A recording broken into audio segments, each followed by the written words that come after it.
Audio Unleashed.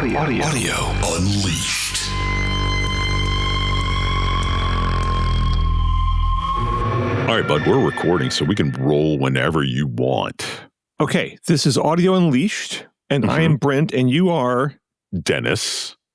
And this is going to be a very special episode of Audio Unleashed. Yes. It's a little disturbing when you say a very special episode, because I grew up in the era when a very special episode of whatever usually meant, like, I don't know, child sex abuse or like drug problems or something. This is not that kind of very special episode. You know, like Hello Larry, where McLean Stevenson's mom got cancer or something. Yeah. Nobody's getting cancer this week. So no. But we do have a good one. But before we get to the big thing, though, our big thing is our second segment. But we got to do something before we get to that. And what I want to talk about this week is, of all things, an article in Wired, which I haven't read Wired in a while, man. But now I'm feeling bad because, like, this is a pretty good piece. It's by Chris Haslam, and it's called "We Asked Audio Pros to Blind Test Headphones. The Results were surprising." Now, don't like the clickbait headline, but I like the fact that they did this panel of what they had 6 listeners or 4. They had some listeners. Yeah, I think 4 listeners, and they were audio professionals. They're actually people with like legit credits and stuff like studio people.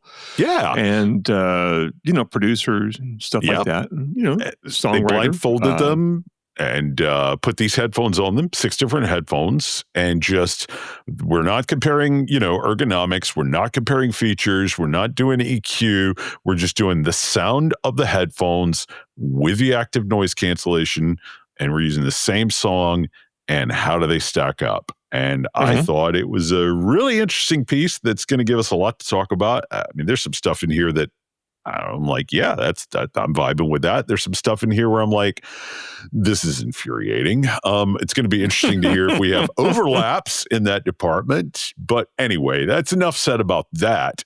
Next, we are going to have our very special guest on, Joe Mariano, who's better known as the YouTube personality Joe and Tell. And he's been doing this for, years. God, I met him ages ago, I feel like. And he has come out with a new thing called Magic Beans. It's a piece of software that works on, Android, iOS computers. And it allows you to do a really, really good analysis of your speakers and your room without using a lot of fancy, expensive measurement gear and without requiring much knowledge on your part. Does that cover it?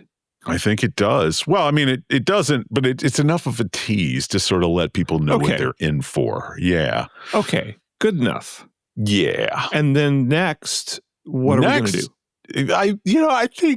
I think most weeks this probably would have been our Patreon segment, but this is sort of so ridiculous. We need to expose it to a wider audience. This is a piece in Stereophile by Herb Reichert called Gramophone Dreams Number 101, the Shandling ET3 CD Transport. And it is a review of said product, Shandling's top-loading CD transport. I think probably a lot of people who listen to Audio Unleashed I don't even know what the heck a CD transport is and what makes that different from a CD player. I think most people who would get that distinction are probably our patrons. But still, we're going to talk about this review, and we're going to talk about, I think, I don't know, the state of audio reviewing. Are we going to use this as sort of a simulacrum for all audiophile reviews? I don't know, but there's a lot to chew on here. And yeah, this is going to be a fun dog pile. Do you think that would be fair to say? Well, I think you're gonna be somewhat surprised at my reaction. Okay. And also I have to say, since we're talking about the work of another reviewer, we kind of like to have those in the regular section, not the Patreon section, because then that reviewer can hear it and then they can trash us on whatever medium they choose to trash us on, and that's good cool. Point. Yeah, very good point. Anyway, and our last segment, which for our Patreon subscribers is going to be an article in What Hi-Fi that I think the headline of it was "Maintaining that core identity of each brand is imperative," and it's about the purchase of Bowers and Wilkins by Harman / Samsung, and what effect that purchase might have on the storied Bowers and Wilkins brand. Yeah. That's going to be a things fun to say one. about that. We do have things to say about that, especially since Harman has a sort of a history of buying brands and then they just kind of just go away. So it's not the most common thing in the world, but I think there's some pretty, like, what in the world is Mark Levinson up to these days as a brand? Not the person, but the brand, you know? They make expensive black boxes that make signals louder. There you go. Sort of. That's not the most technically accurate way to say it. But anyway, we're gonna dig into that, and of course, especially me, but to some extent, you have a lot of history with Bowers and Wilkins. And we can talk about it a little bit. Yeah. Let's talk about Wired. Wired magazine. Yeah, a story by Chris Haslam. As we said, we asked audio pros to blind test headphones. The results were surprising. So let's just sort of talk about what they did here and why. So they go through sort of like what makes a good pair of headphones. Like they mentioned that right in the beginning, that it's not cut and dry. You know, there are these different like the EQ features and apps and, the form factor and noise cancellation and the multiple microphones for, noise rejection in calls and voice assistant support and their aesthetics. And there are all sorts of things that might contribute to your decision to buy one headphone over another. But what happens when you take almost all of that out of the way and just focus on sound quality? And so they brought a panel in. They brought in Isabel Gracefield, who's a producer, co-writer, head engineer at London-based Rack Studios. Ian Lambden, audio post-production engineer. They brought in singer, songwriter, and producer Steph Marziano, who's worked with the likes of Hayley Williams, and Mike Kintish. Is that, you think, how you'd say that? That makes sense to me, yeah. Yeah, award-winning, genre-spanning songwriter and producer who's collaborated with artists including Becky Hill and Jonas Blue, neither of whom I've ever heard of. They basically took 6 different headphones, put them on the heads of these people. Those include the Sony WH-1000 XM6, the Soundcore Space One Pro, which was their cheapest one, the Apple AirPods Max, the Bose Quiet Comfort Ultra, first generation, Bowers & Wilkins PX7 S3, and something called the Nothing headphones, which, as I understand it, haven't even officially been released yet, or they hadn't been when this panel was done. Yeah, they just came out. They look like they come from 1978. Yeah. Kind of wild. Have you heard them? I have not, but Lauren Dragon has, and I think she said the Wirecutter headphone reviewer, and I think she said they were pretty good. I can't remember because I remember I sent her a note. This is, what the hell is this thing? And she said, "Oh, they're actually okay."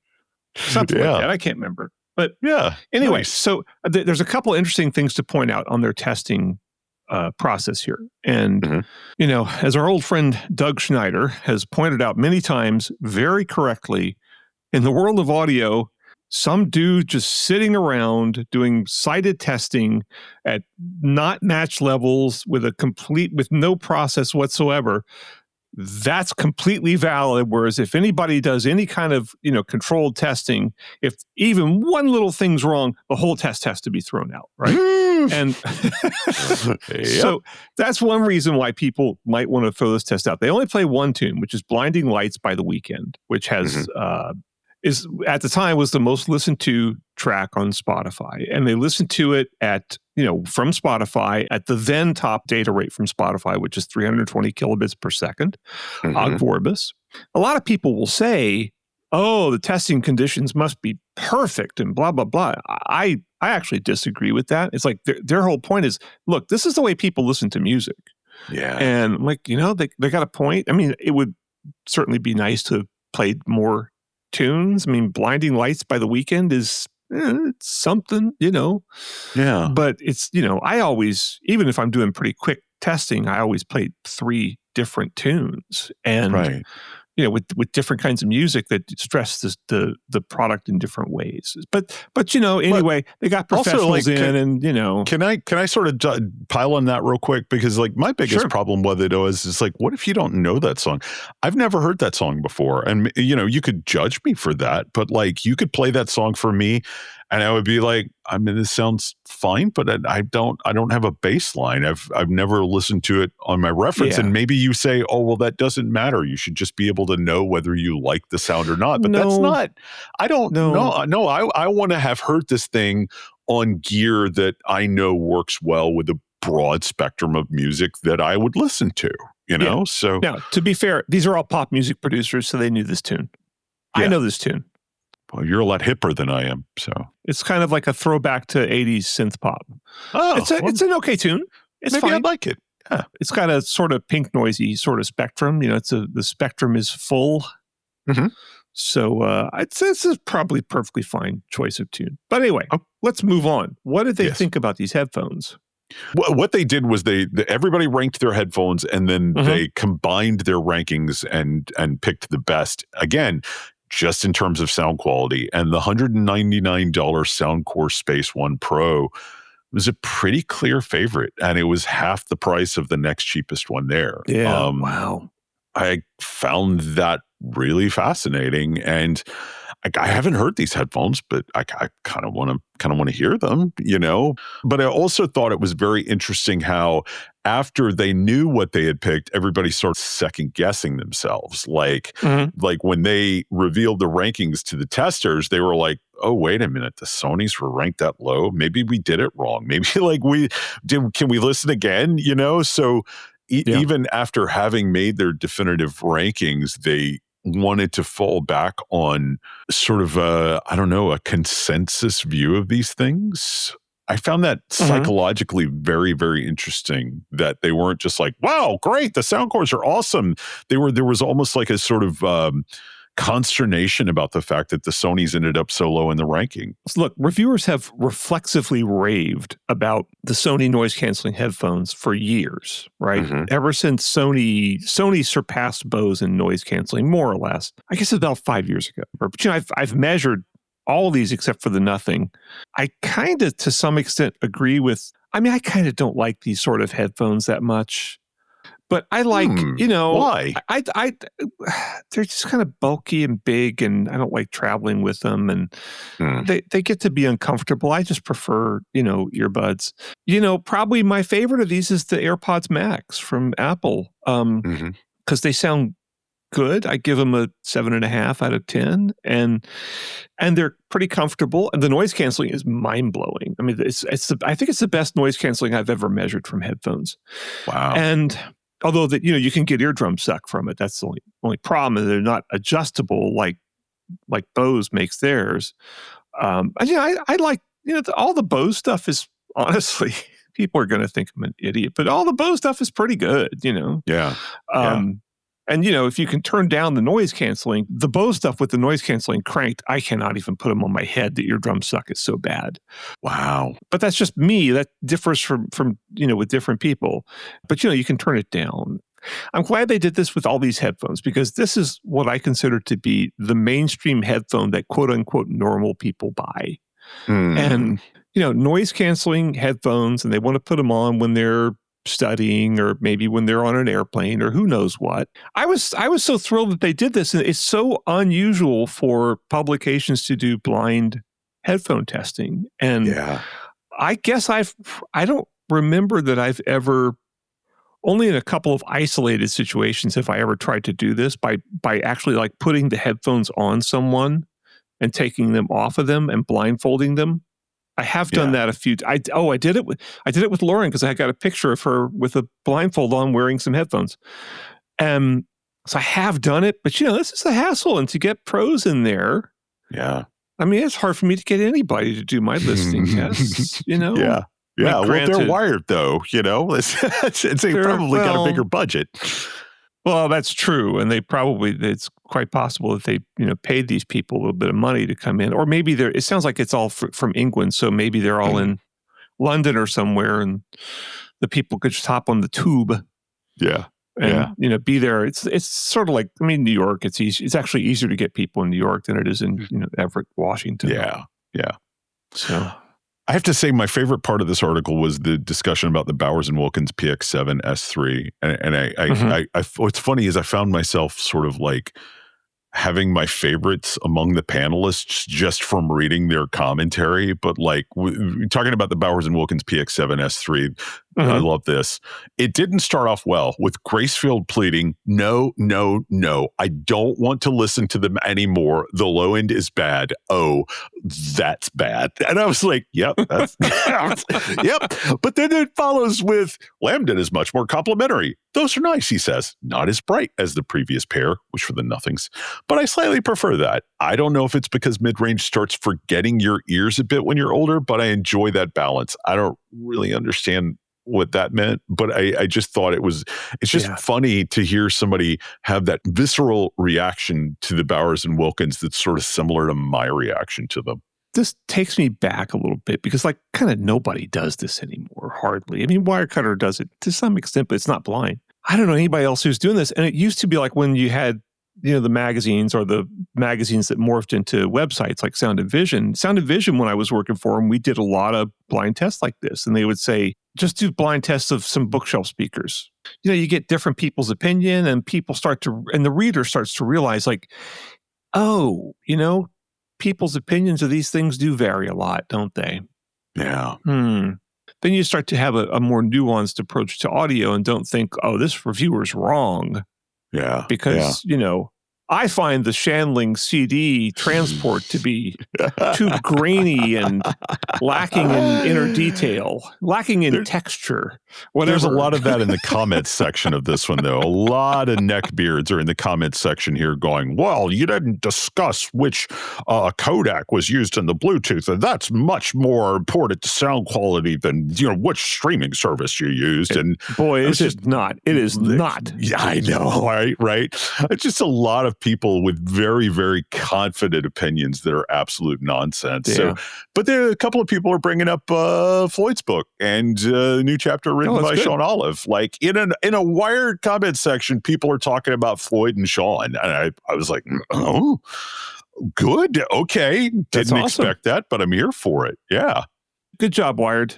Yeah, I agree. Good job overall. So, but I think we've said about enough about this one. You want to take a break, get some water, and come back and talk to our buddy Joe? Let's make it happen. Everybody, we'll be right back.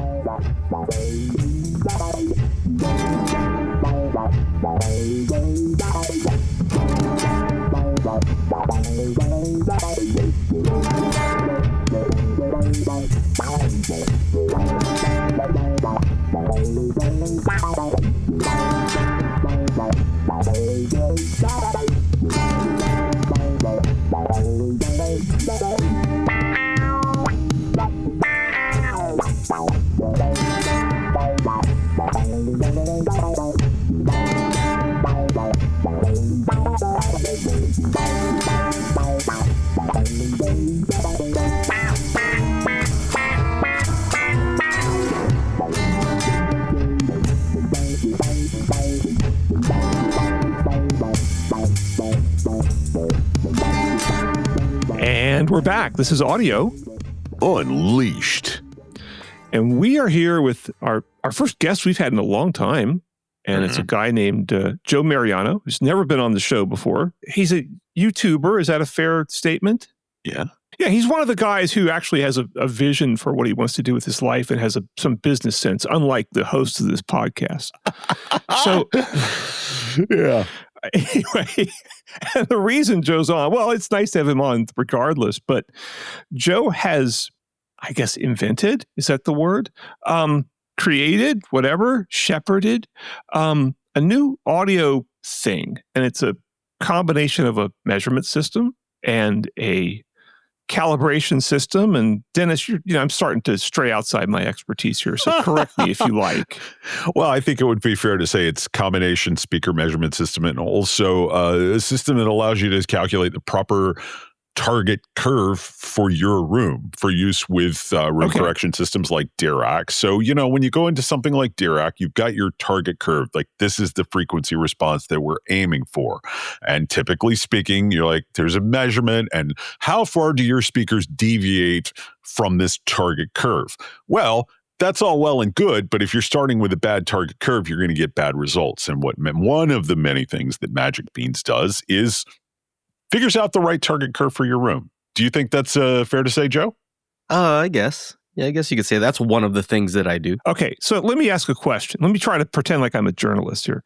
So I'll throw out like the stupidest, most softball question. So Joe, why did you do this?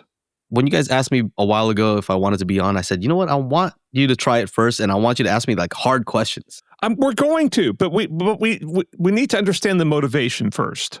Because I just realized that after you run a lot of these calibration software, it asks you to enter a target curve, and people do not know what to enter. So, for example, for Dirac, they give you, just a generic target curve that they recommend. You can adjust it now. You weren't able to before as easily. But the interesting thing is, when they first came out, they had a different target curve. It was more of like just a straight line. And now the new one looks more, air quotes, Harman target. And I will explain that, why I say it that way. And so which one was correct? Their old target or their new target? If they're just throwing out a target, one of them has to be more or less correct. Well, there's also the fact that, like, if you buy a piece of NAD gear and it comes with a Dirac license, well, NAD's got their own target curve that's quite different in a lot of ways. It's more similar to the newer Dirac room target, but it's still different in significant ways, including in the base. Right. It looks very similar to that Harman target. I think Paul Barton is the one who came up with that. From PSB. They have that NAD target curve, and it looks very similar. The base, I think, rolls off a little bit more. But if I actually have a file in REW where I overlaid all the different target curves I could find. And you start seeing a pattern where they kind of do some stuff very similar. But then in the bass and the treble, how it rolls off, they're all very different. And so which one is correct? I think at some point you have to figure out which one is correct. And the conclusion I came to was it's going to depend. It's going to depend on your speakers, the dispersion characteristics of your speakers, how reflective your room is, how far you are from your speakers. So none of those are the perfect target curve because they're all just generic. But still, you're saying like, okay, this is the target curve that you should pursue. So how, I'm speaking like, let's say more of a stereophile reader here at this point. So how do you know what's correct? Because, everybody has a different idea of what correct is. I'm not speaking here as Brent Butterworth. I'm impersonating a stereophile reader. Sure. Which is fine. I read stereophile. Okay, so I listened to Audio Unleashed, and you guys talk a lot about the research from Dr. Floyd Toole, and they figured out a while ago what people like in blind listening tests. A speaker that is linear on axis, smooth off axis, good bass response. These are things that they figured out with high, 85%? Yeah, plus? Somewhere in there, yeah. And I think if you look at it a different way, I think they figured it's actually more like 90% plus. Yeah. So that's a good guess. If I had to guess what somebody will like, if I knew 90% of the time what they would like, I think that's a pretty good guess. Okay, well, let me ask you this now. Okay, so what if I'm a high-end audio guy? Because, one of the things that you pointed out to me was that, for this to work for you, you have to have some kind of EQ capability in your system, whether it's a system like Dirac or something, or whether it's a mini DSP EQ, or whether it's a WIM amp with its own built-in EQ or whatever. But what about somebody who has, shall we just say, speakers that are not as functional as what anybody currently on this podcast would probably choose for themselves? I'm thinking like a full range speaker, with the whizzer cone and stuff. Can this work for those guys too? That's tough. So what I would say is when it comes to DSP, we call the app Magic Beans just to be funny. But there's a limit to what it can do. We can't control the physical characteristics of the speaker. We can't make it have better directivity. You know, if it has distortion somewhere, we can't make the speaker better in that way. But we can make the response more linear with respect to the directivity. So there are still limitations to how linear we can make that speaker. But that's one of the things that we try to do is we try to correct the speaker to make it more linear with respect to the directivity. Because if you don't do that, then if you just try to make the response more linear and you just ignore what the directivity says, then you might be overcorrecting. There might be a directivity mismatch, and then you're boosting that area, and it actually sounds horrible when you sit back and listen to it. Yeah. I did not try to do a calibrate. Well, I tested my speakers with it, just a pair of stereo speakers, right? That I just finished measuring with my quasi-anechoic gear, right? And that's sort of the standard for if you want to be a speaker designer or a an audio consultant or design consultant or whatever, you need to have at least quasi-anechoic measurement capability, okay? Because then you can really analyze what the speaker's doing.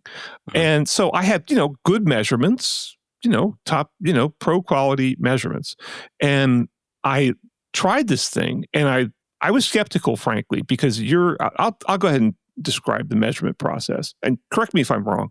I couldn't believe how simple it was, and I just used the app that's on my Android, and I used it with just a cheap measurement mic I had sitting around, right?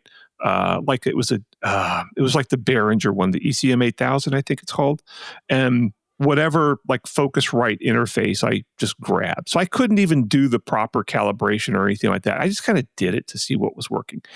And so you start with the microphone in front of the speaker, like a half a meter away. Is that right? Yeah, depending on the size of the speaker. Okay.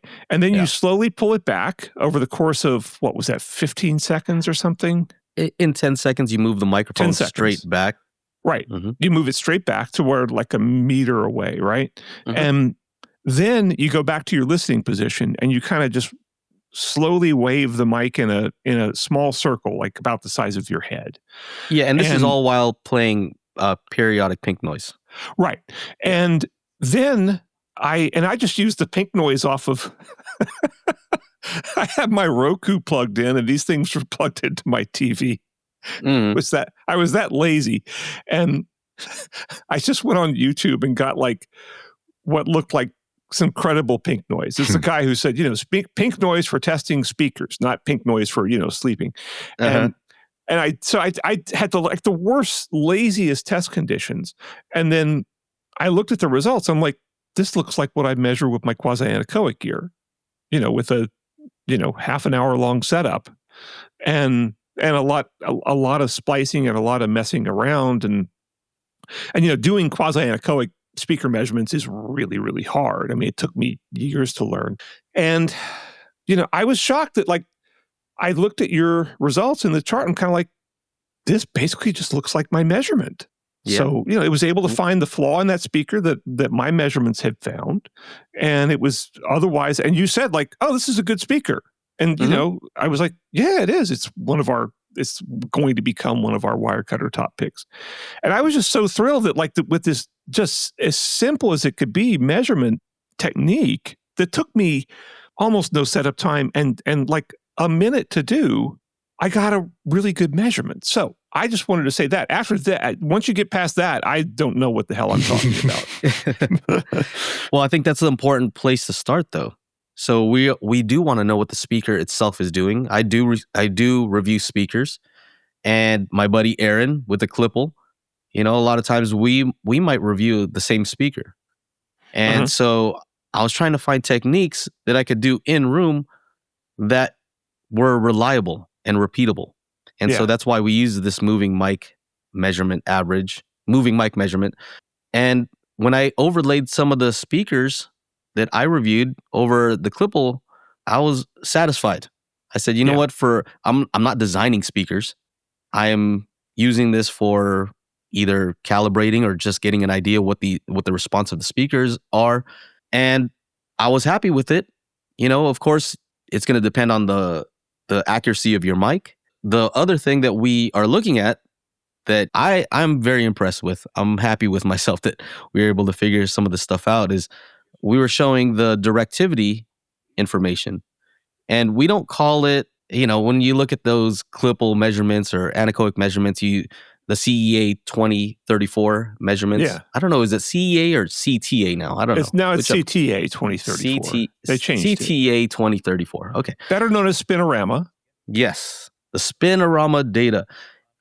If you take a look at that, you have your on-axis, your listening window, sound power, early reflections. That's not in that order.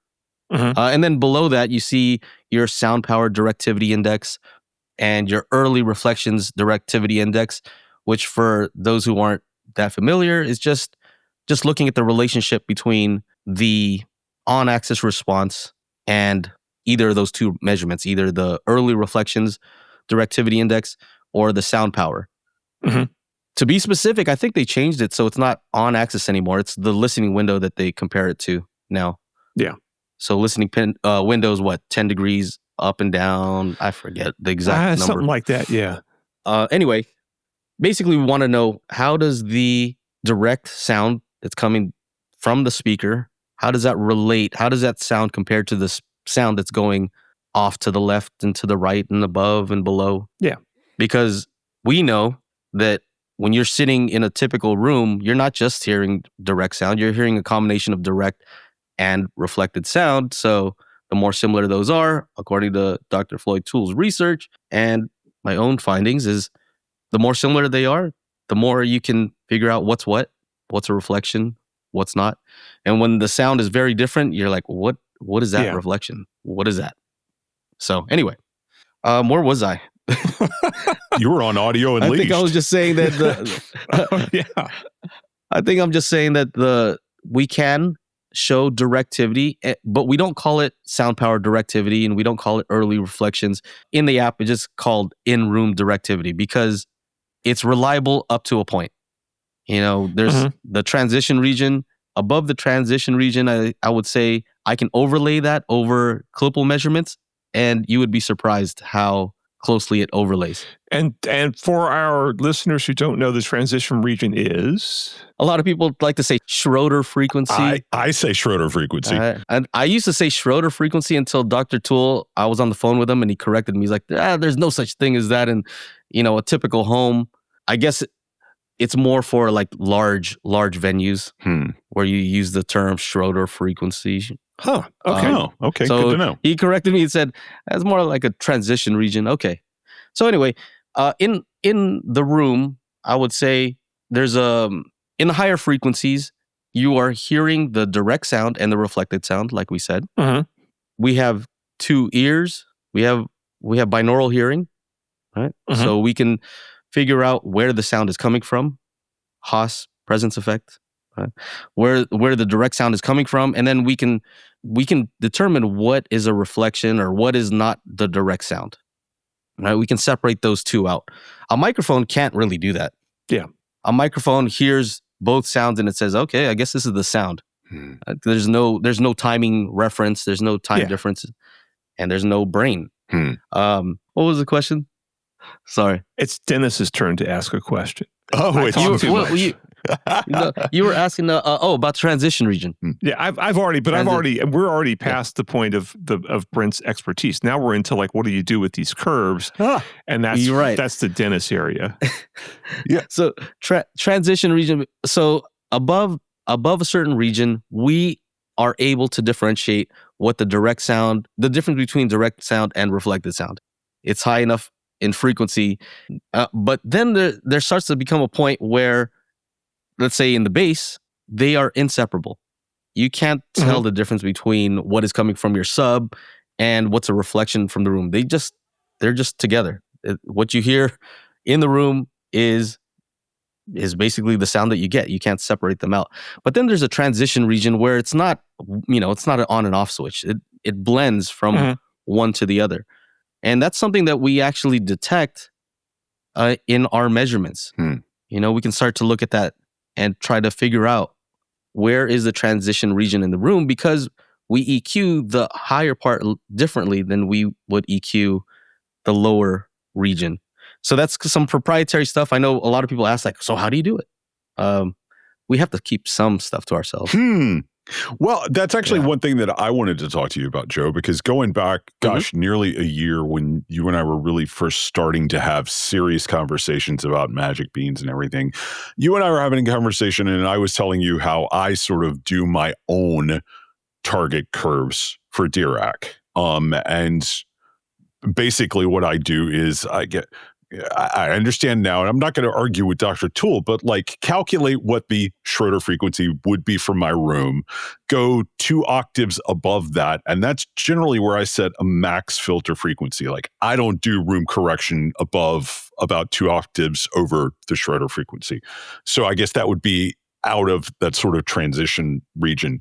With regard to below that, what I'm largely doing is just trying to sort of squint through the radical inconsistencies between measurement positions and each of my speakers and sort of figure out what do my speakers want to do in this room with regard to bass, and up to that point. And then above that, just leave it alone because I've never really been super happy with the results of room correction above that. I don't like the sound of full range room correction. And yet you told me at the time, no, like when you try Magic Beans, I want you to do it full range. And that was the first thing that I was super skeptical about. But I have to say, like, the proof of the pudding is in the listing, man. This is the first time that I've taken and had a target curve and applied it and listened and gone, oh, that works full range. Now, the other thing that really sort of threw me for a loop is that when I was going through, and I did Magic Beans on my computer with my Dayton measure mic, and in the setup process, it talks about, generating 2 different target curves for your left and right speakers. And I look at the target curves that are coming out and I'm like, those are pretty drastically different. Like, I'm not thinking I'm going to enjoy the sound of this. This is no. But I tried it and I listened to it. And what's funny is in terms of the tonality, in terms of the voice and character of the speaker, what I'm getting from Magic Beans is not drastically different from what I get with my own custom target room curve. I think most people just sort of walking into the room outside of, the main listening position and just hearing the sound of the speakers in the room would go, those sound very, very similar. And yet taking the curves from Magic Beans and applying them separately to the left and right speakers, what I noticed was a drastic improvement in terms of imaging and soundstage. It's not subtle. I mean, and I always hesitate to make too big a claim about, stuff like this because I could just be making crap up. But just speaking for myself here, I'm listening to it going much wider, much more natural soundstage, much more precise imaging, and yet with the tonality, I've gotten a target curve here in a few minutes that would have taken me hours and hours and hours of work on my own to do manually. So where did the idea of coming up with separate target curves for the left and right speaker come from? Because it's, intuitively speaking, you would think you want to sort of aim for the same target with both speakers. So why different targets?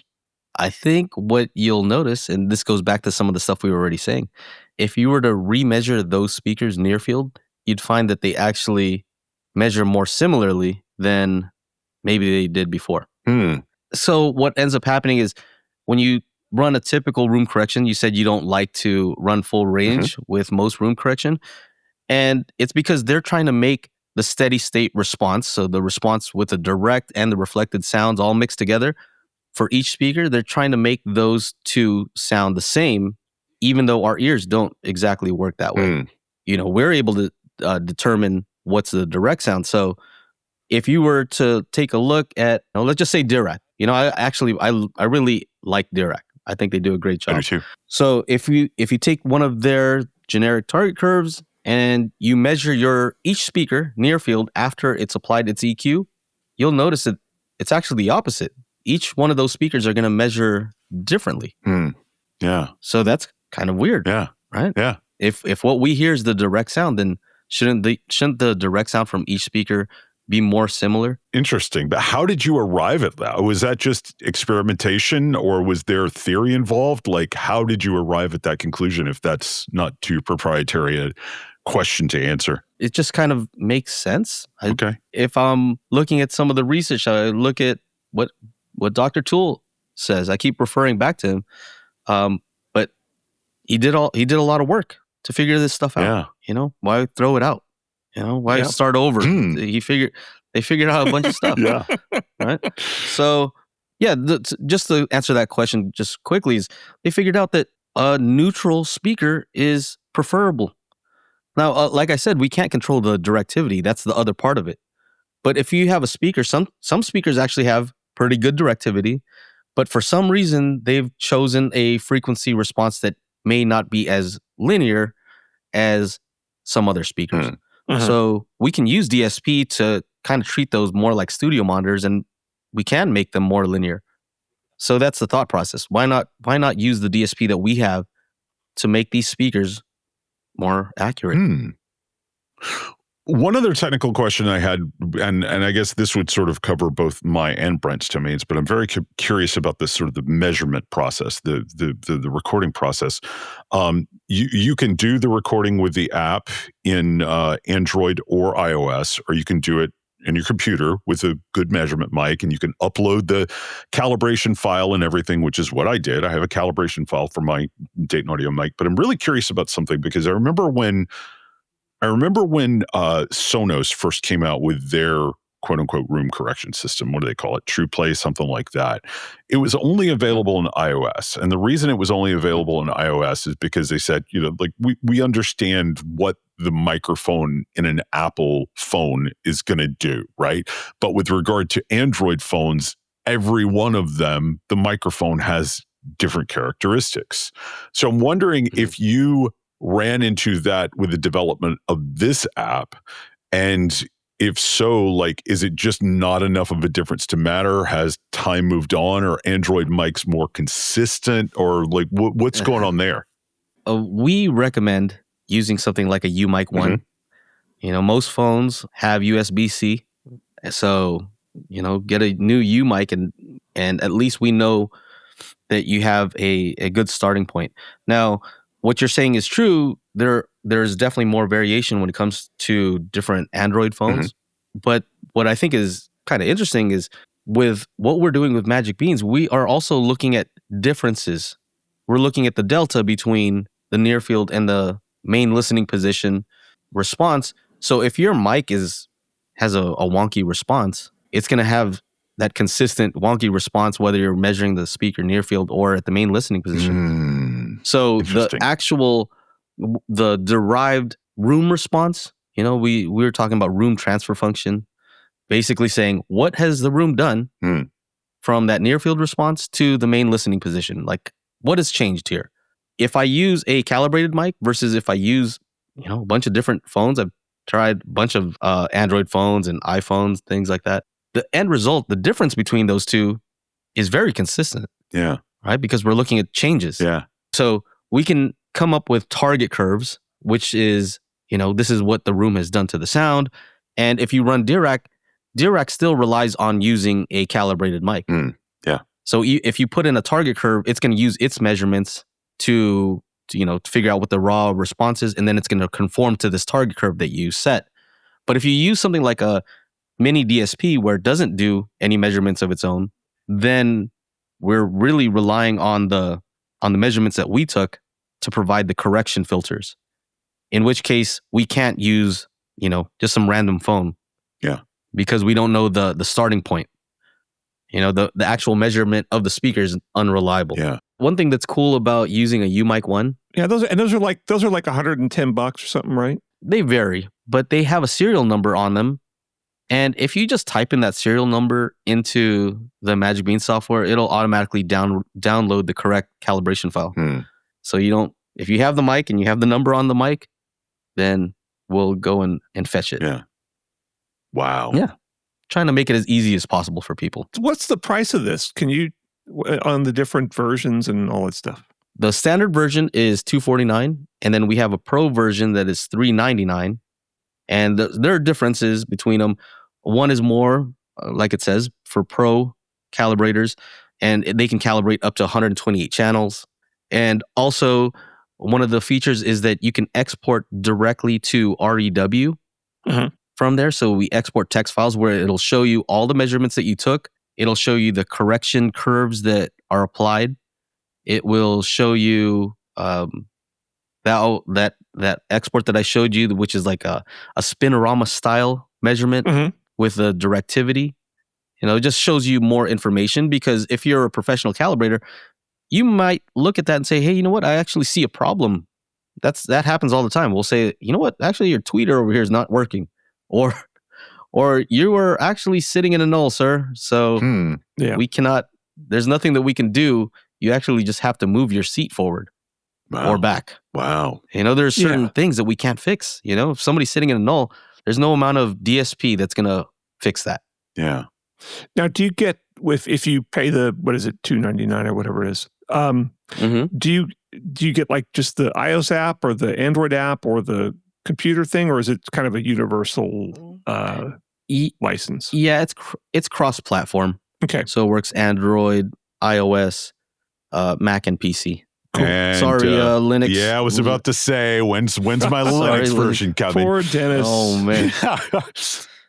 It's just going to be for you only. Oh, okay. I'll accept that. We'll see. I might entertain that. I mean, come on. You've already got an Android app. Android is basically mobile Linux. You could do this. Yeah. I'm not saying that it's out of the question. Yeah. Maybe. We'll see. The toughest thing actually is that we have to try to support as many different products as we can. We can do 10-band EQ, 31-band EQ. We have generic PEQ. So if somebody has something that's like parametric EQ, but only 3 bands, we can adjust accordingly. Oh, interesting. That would be good for something like an SVS sub, even. Yeah. Very cool. Exactly. So what's in the future? Like, are there any long-term development goals that you're sort of shooting for, or do you feel like things are pretty much where you want them and it's just refinement going forward? I think the method is sound. I'm sorry. The process is sound. Yeah. We have hundreds of people who have downloaded and used this, and most of them are very happy with the results.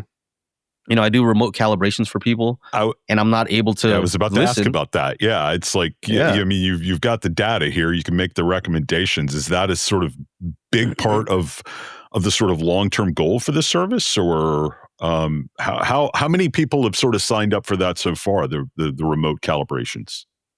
I had one scheduled this morning. I mean, I stay pretty busy. I do car audio stuff. Nice. So this actually works in car audio, which is the most difficult environment. Like any of the 2-channel stuff is probably 2-channel is probably the easiest, and then home theater, there's just so many speakers, so it gets a little bit more complicated. But then car audio is just crazy. Yeah. So I like to do those things. I do stuff for sound quality competitions.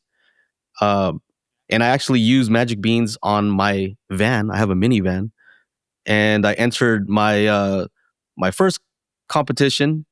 Oh, wow. I did okay. Yeah, my first sound quality competition did okay. And then I realized, I understood what they were looking for. And I didn't actually, most time for car audio, you tune by ear. You set your target curves, and then you're supposed to listen. But I didn't do that. I just threw in the curves that Magic Bean said, and then I entered the competition. And then the second one, I got first place in my class. Wow. So, yeah. I thought that was hilarious because I'm not even using expensive stuff. That's awesome. Pretty cheap stuff. And the judge has no idea how or what. They just, I guess they thought it sounded good. Yeah. So that's as close as I can get to blind listening tests. Hey, Brent, Anyway. do you think it's about time to wrap this one up, bud? Yeah. All right. You want to bring us out? Yeah. We need to be getting back to making fun of reviewers. Well, I just want to thank you guys for having me on. Thank you for trying it out. I definitely wanted to make sure that you tried it out so that it wasn't just me saying, "Oh, this works." Yeah. It was such a pleasure. I mean, my life, as a Wirecutter reviewer, a huge chunk of my life is just trying to get stuff to work. Because everything has an app and a lot of it's not thought through. And I'm always getting the first thing off the line. And this was such a, honest Joe, I dreaded this for a long time. I think you probably got that impression. And I'm like, all right, I guess I better do this thing. And I did it. I'm like, it just works. I can't believe this. It's just like bam, bam, bam, bam. It just worked. It just works. And it's a huge time saver for me. Just massive time saver. And honestly, gives better results than I've ever been able to get by hand myself. And that's like, I'm a little bit ashamed to admit that, but it's just like, I can get better results in 1/10 the time. Well, there's nothing else I can say that'll top that. Yeah. All right. Thanks for joining us, man. It's been really great having you here. Yeah, thanks. Well, thank you guys. You guys are the best. Thanks, buddy. Well, thank you. That's nice. All right. Take care. Everybody, we're going to take a break, get a drink of water, and we'll be back in a few minutes.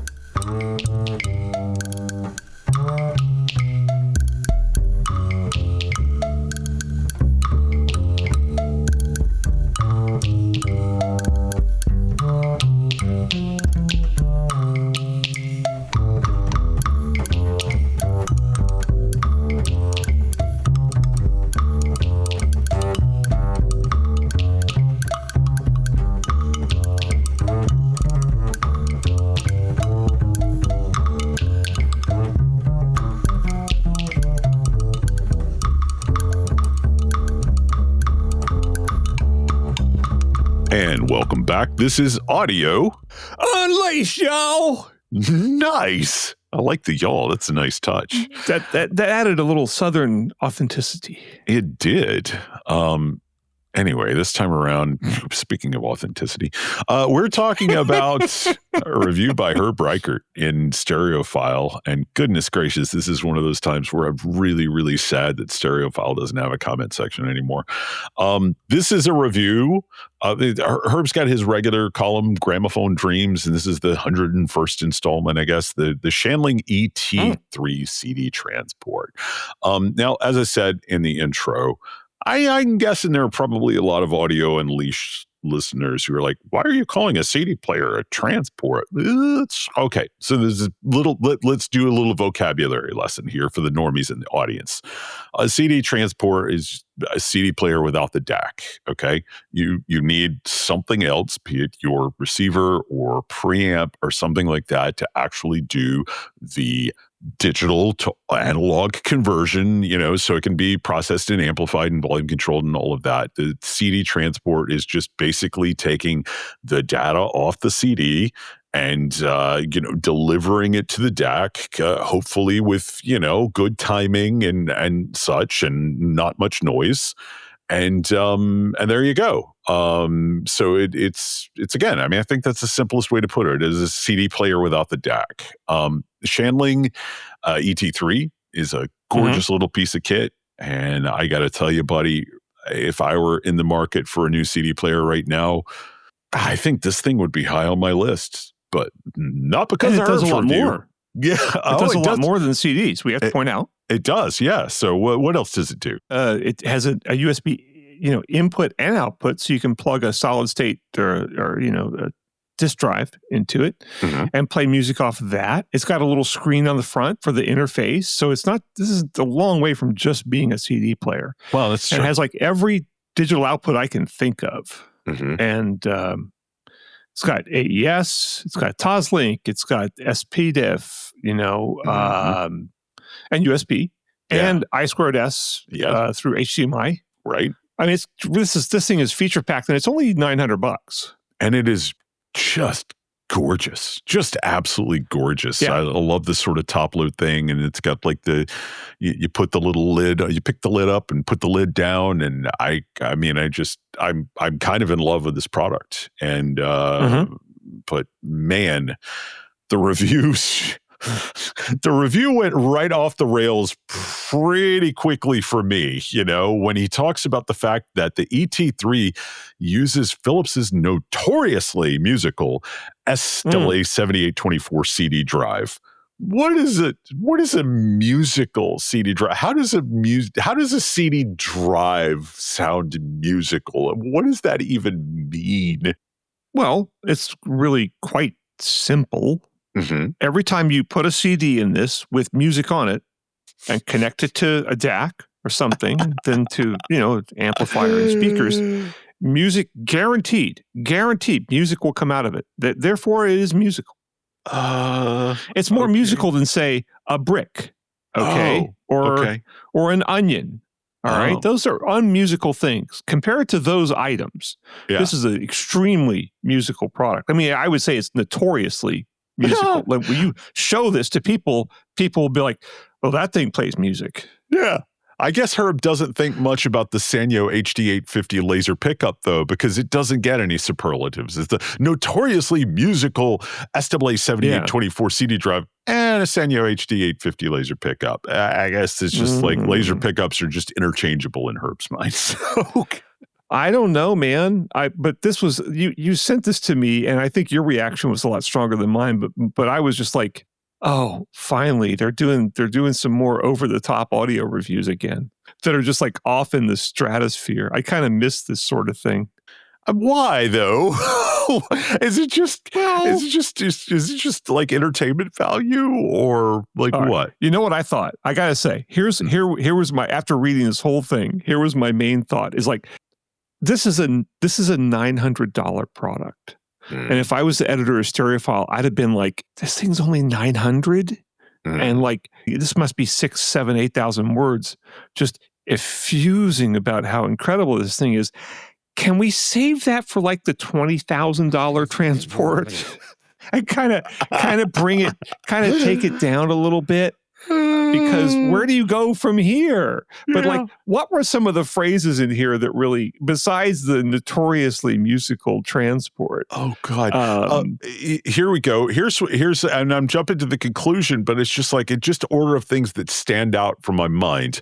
TX VRDS -701T, which is the CD transport that I reviewed, and I love it because it's kind of built like a tank. And I love the drive mechanism. It's fun to touch. It's fun to use. I love the power switch and things like that. So I love the TX. But he says TX VRDS -701T plays neat and martini dry.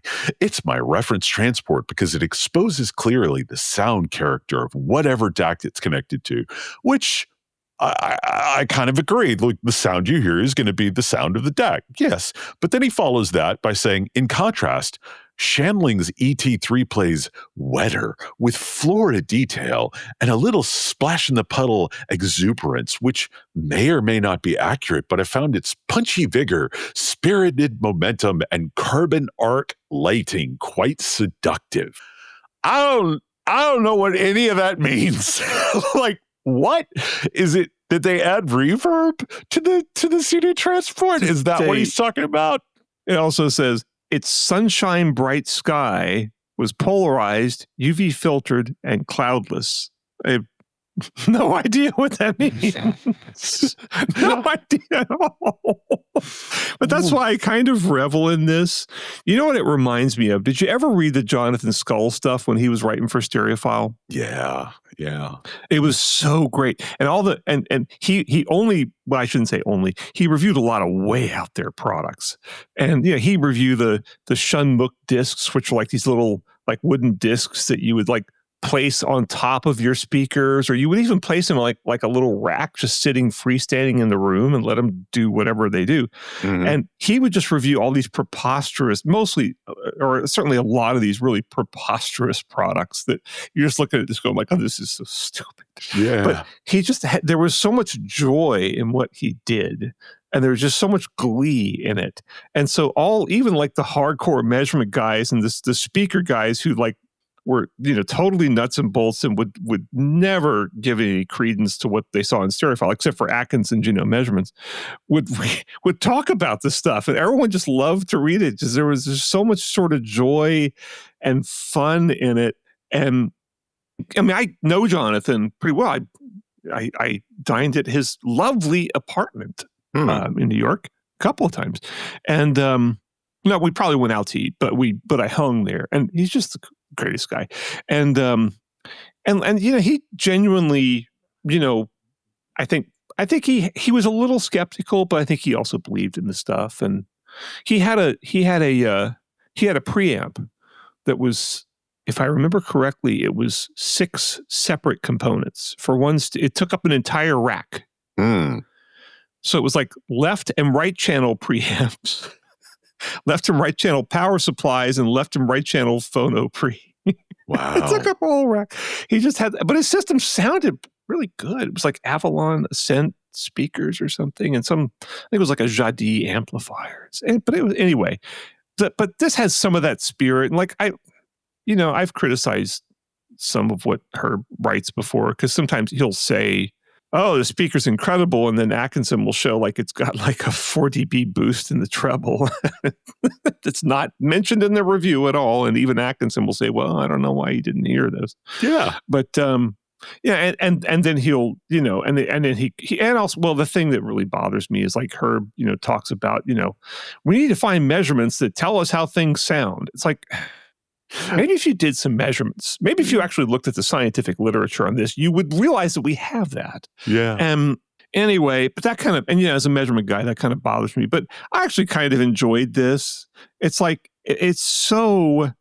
it doesn't tell you this, barely tells you the slightest thing about how this device performs. And also it contradicts itself with regard to how it performs, because literally the sentence before the one that I read, where it was comparing the TIAC to a dry martini and this to a wetter flora detail splash in the puddle exuberance, like just before that, he says, listening to, both of them connected to a line of DAC with this Chesky disc, the TIAC sounded indistinguishable from the Shanling ET3.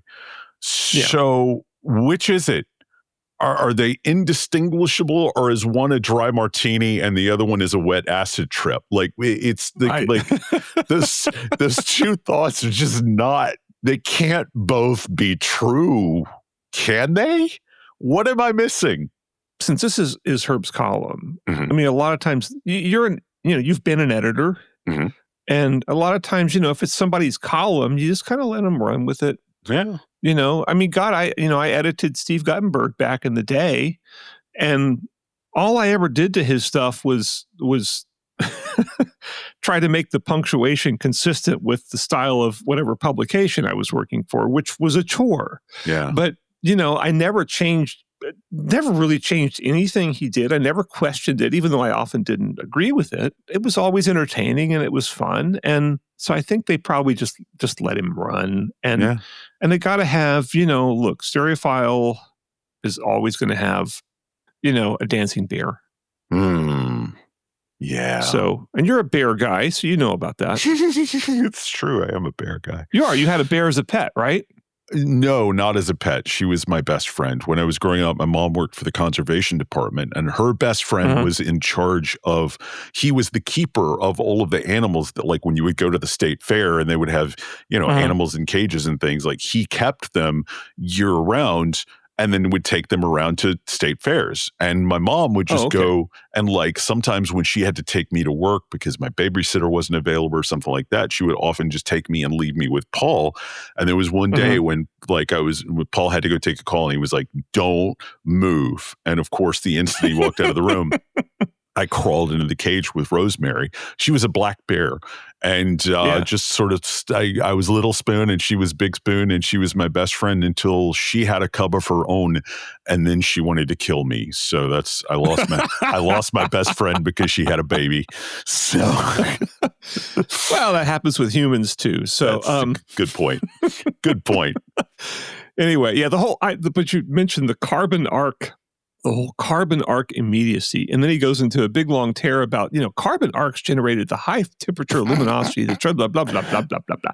It's the whole, what do I call it? The refined man of culture thing. Oh, yeah. That dates back to Harry Pearson, where it's like, I'm going to show off my cultural knowledge that will give me, so I can have more credibility and also, chew up some more space There you go. Yeah, throw out some more words I get paid for. And it comes from the era of being paid by the word. Yeah. So, yeah. But, it's like a lot of this, just these digressions, which I kind of, it just doesn't tell you anything about audio, but it's just kind of amusing to watch. Yeah. And, but I got a kick out of this. I actually felt good about this because I was kind of like, I thought like, I genuinely did think like, where does he go from here? This is a $900 transport. He's got no dynamic range now in his reviewing. He can't, this is like the greatest thing since, I don't want to say sliced bread. Buddy, he had left himself 0 dynamic range before the conclusion, and he still pulled it off. He's basically the sentence before his conclusion is, these things are indistinguishable. And then the very next sentence is, they sound as different as could be. And so I don't think he needs your help with regard to dynamic range, pal. Yeah.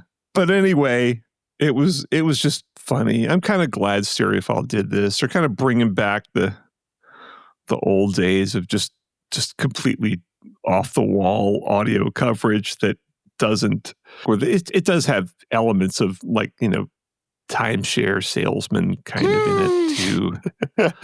You know what's it's like, come on. You know what's funny though is despite all of that, I still want this thing.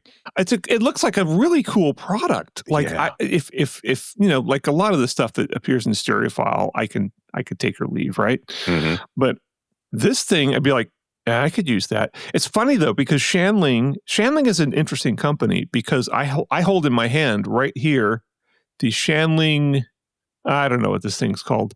It's like a $39 dongle DAC headphone amp, right? Mm-hmm.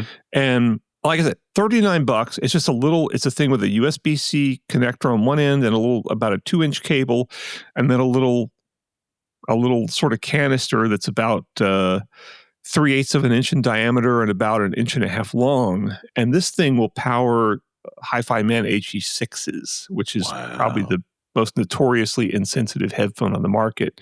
And it gets them cranking. And this thing's like I said, I think it's like $39. Wow. And they have their, their current, their other cheap amp, which I think has been discontinued, is our Wirecutter budget pick. It sounds great. It's got tons of power. It's got more power than a lot of the Quest style stuff that costs $300 or whatever. Wow. And it's got an app where you can go in there and select digital filters and all this stuff. And this thing's like $49. Yeah.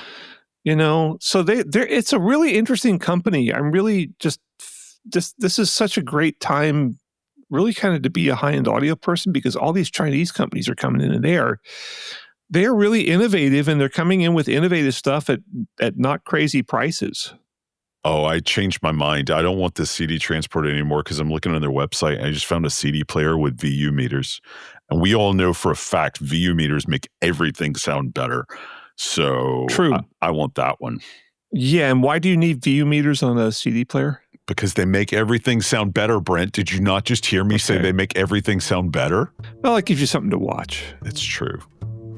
Anyway, I think I've said enough about this one, bud. You want to do some credits? Yeah, let's do it. Yeah. I don't know. What are we doing? This is the Butterburger production. This is a Butterburger production, and it is your turn to edit. So sorry about that. It is. I've been working on a percussion track. There's a second part to it that I'm having trouble timing with the first part, and I don't want to crit it. I might have that done in time for this episode. So if you hear something funky and weird in it, it means I finished. And if you don't, then maybe it'll be here for the next time. We should say a very big thank you to our buddy Joe Mariano for coming on and talking to us about Magic Beans. It was great having him on. And no spoilers here, but we're going to have more guests in the near future. So yeah, near up for that. And we have a Patreon segment coming up, so y'all Patreon people, hang in there. Yeah, we'll be right back for y'all, but everybody else, thanks so much, and we'll see you in a couple of weeks. Bye. Bye. Hey, thanks for sticking around to the end. If you liked what you heard and wish there'd been a little bit more of it, we got some good news for you. Indeed, we do. If you check out patreon.com/audio unleashed, all one word, you can get new episodes a little earlier than everybody else. And sometimes it's like a day or two early. Sometimes it's nearly a week. We never really know until we start editing. But the big plus is that you get extended cuts of every episode. And usually that's going to mean a whole extra segment that's about maybe a geekier topic or something that's a little more personal to us or something that's just going to really appeal to the hardcore Audio Unleashed listener. Yeah, what it boils down to is if you're somebody who would support Audio Unleashed on Patreon, we're going to make sure the bonuses to every episode are really aimed straight at your interests. Yeah, and so if you want to hear these segments, you can subscribe to our Patreon for $3 a month, which is less than I spend every single day on my cup of coffee when I go to Starbucks to write my boring articles. Yeah. One more time with that URL, that's patreon.com/audio unleashed. Or audio unleashed. Yeah. Thanks. Thanks, everybody.